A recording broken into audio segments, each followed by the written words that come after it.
He is the first Los Angeles police officer to die in the line of duty in more than 5 years. Nicholas Lee was identified just over an hour ago as the officer who was killed in this morning's tragic accident in Beverly Hills. That crash happened as Lee's patrol car collided with a dump truck along Loma Vista Drive. Now, all day, we've had a team of reporters following the crash and the growing tributes to that officer. NBC4's Conan Nolan is at the Hollywood station. That's where Lee worked. And John Caddis-Klimack is at the scene for us live now. John?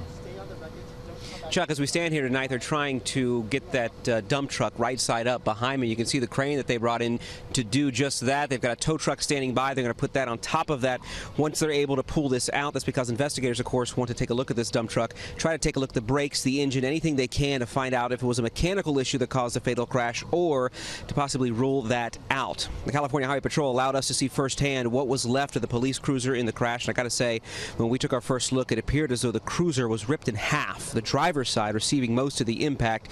The fire department used the jaws of life to rescue that female officer, and then standing there, though, you could look up the street and see well before the point of impact the skid marks that made their way all the way downhill through the intersection with Robert Lane, which is believed to be where the crash happened, all the way down to just past the runaway truck ramp where the dump truck ended up on its side. Now, while there is speculation as to why this fatal crash may have happened, the California Highway Patrol says it cannot say for sure yet if it was driver error or mechanical.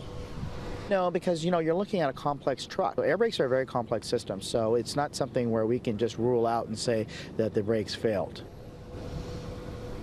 All right, I want to bring you back live so you can see again as they're trying to work on this. They're concerned about some leakage possibly coming from the gasoline tank. The EPA has actually been out here because there's a sewer line that runs through there as well. Now, I do want to point out something that investigators say they're hoping will be able to shed some light as to what happened here. There's apparently some surveillance video from some of the homes that actually point to the street, and they're hoping that they might be able to get a copy of those and see if there's anything in there that they may need to know.